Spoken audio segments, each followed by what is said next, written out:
I'll be right back to get started on you. Gotta make a quick run to the parts store and then it's on. What the hell happened to this guy's back window?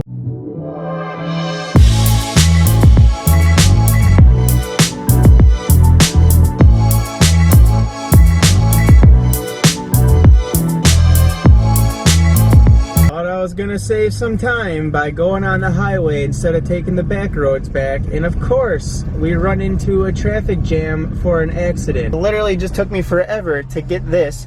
What is in this box, you ask? Well, we'll go over this when I get home.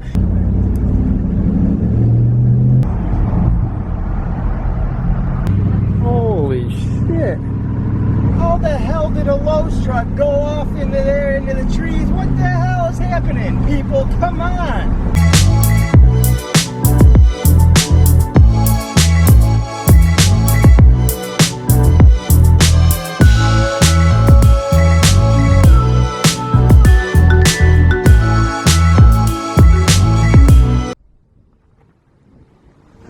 So for anybody who has not guessed yet, we are pulling the radiator out of this and putting in a new one, and we have a new water pump. So we're going to be doing the radiator and the water pump, and then later on we're going to go ahead and pop off the serpentine belt. But I didn't have time to be running around and grabbing different things from different places. For now, radiator, water pump, it's almost done draining the coolant, and we're going to get our hands dirty and get into this so we can get it done before the end of the day. We're going to get it cleaned up and rinsed off underneath after everything from the coolant draining and all that, and go ahead, clean the wheels, get them shined up, and be hopefully in good shape to drive this thing tomorrow. And tomorrow too, we also have to pick up the climate control switch, which is sitting over there at the post office. It got delivered there on Friday, so we have to pick that up tomorrow, and hopefully we can get that put in tomorrow night. And fingers crossed that the switch in the truck right now is bad, and that's why I'm not getting any air out of the vents when I go to turn it on. So hopefully this new one, after we get it tomorrow, if we can get it in, we'll fix that and we'll have heat again. So we got the reservoir off. I do have a can. Oh, I forgot to get another can of it though. I do have almost a full can of brake cleaner and degreaser and stuff left, so we're gonna go ahead, obviously, before we put this back and finish cleaning it up, because as you can see there's a lot of crap still on it, and I did already clean this side just so I could see the level when it was still on the truck.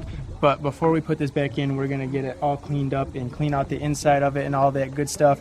And in order to get this off, now what I used was a pry bar, because as you can see there's these little spots here that go into little slots, and then it slips down in and it locks it in. But it also has this like little nipple thing on it here, so I stick a pry bar in there and just push on it to suck this in and pull it out of its little hole that locks it there, and then this thing literally just lifts right up after you disconnect the hose from right by the radiator cap. And it's going to be about the same method to get out the windshield washer fluid reservoir as well. There's I think 2 of these on that one, but we're going to use a pry bar, same method, stick it in behind there, push in on it so it pulls those out of their little holes, and then lift up on that as well. Only on the washer fluid reservoir, there are some lines that you have to unplug for telling you the level of your washer fluid, and obviously sucking the fluid out of there and spraying it onto your windshield. So we're going to go with that right now and get that taken out. I don't know if you can see down in there or not, but we definitely have a little bit of mucky, muddy sludge. It's not really as bad as I had thought it was going to be, and the coolant that came out was actually pretty green and good looking right until the very end. It started to get a little like milky and kind of dirty looking and stuff, but overall it really wasn't in that bad a shape.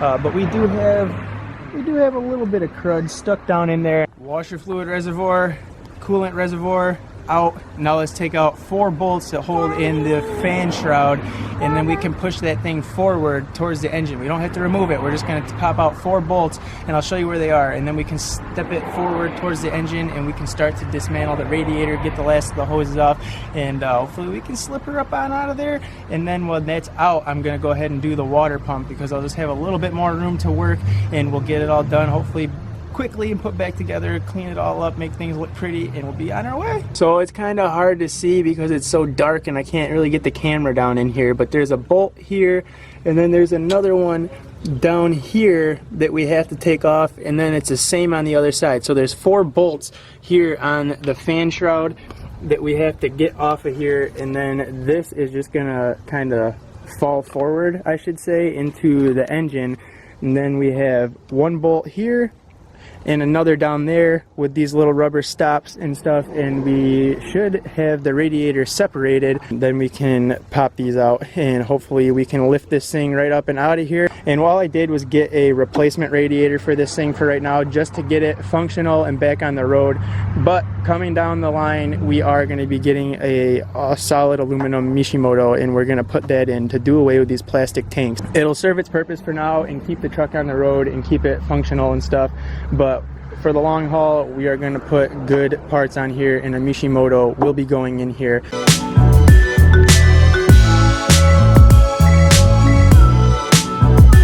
10mm socket is what you use. You got 2 bolts on each side, the top of the radiator. Once you get those out, you should be able to lift this sucker right up and out of here.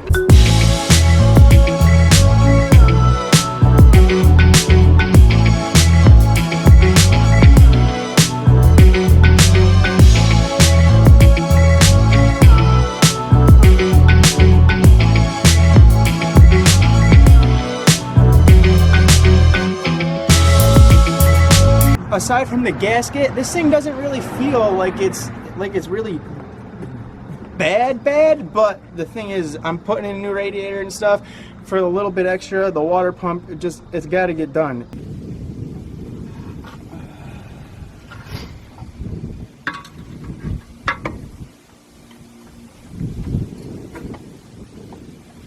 There we go.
So everything is good, it's put back together, and we are running. I've been letting it just sit here and idle for a little bit while I kind of cleaned everything up. I figured it'd take me a good 20 minutes or so to pick things up. So I fired it up, checking for leaks as I pick things up and get cleaned up. I went and wiped down my wheels one more time, so I'm waiting for those to dry so I can hit them with some shine, and everything is good. I am super pumped and stoked that I got to go and degrease things like the fan shroud and the whole timing case cover and all that stuff on the front of the truck, things that were just hard to reach and I couldn't get to. But when I had the radiator and the fan shroud out, it was so easy to get to, and I degreased it all down. I scraped things off with a scraper and the wire brush, and then hosed it all off and just cleaned it up a lot. So hopefully now that it's cleaned up, I'll be able to pinpoint more where the oil leak is coming from, whether it is actually just coming out of the timing cover, or if it is the main seal, or what the deal is, because it's coming from up in that area somewhere. So now we can pay attention to see where the truck starts to get dirty and oiled up again, and then we know we can go and address that problem down the road and get it all taken care of so that we are 100% good to go. But the truck is basically warmed up to full operating temp, so we are going to hop in it here soon and take it for a spin, see how the temp gauge goes. And if you noticed, when I was filling it up with coolant, I had the thermostat hose pulled off the top of the engine, and that was so I knew when it was filled with coolant all the way up through to help hopefully avoid getting air pockets in the cooling system and stuff. Now I'm sure that there's still going to be a little bit, and I may have to try and burp the system out just a touch, but hopefully doing it that way and having it come right up and I poured it in so that it kind of came up and flowed out and overflowed, because there was just some grime and stuff in there that came up as it rose up through the engine and stuff. So I wanted to flush that stuff out that way, because I didn't flush the radiator with water or anything before filling it. I'm gonna just run it as is and let it cycle through with the old coolant that was still trapped in the block, and then in a week I'm gonna drain it again and put all new fresh coolant back in there, and then we're gonna call it good and run it. And when I put the fresh coolant in next time, we're also gonna flush the heater core in hopes that we can get the heater working again and getting some air to blow out of our vents. Now let's go take her for a spin.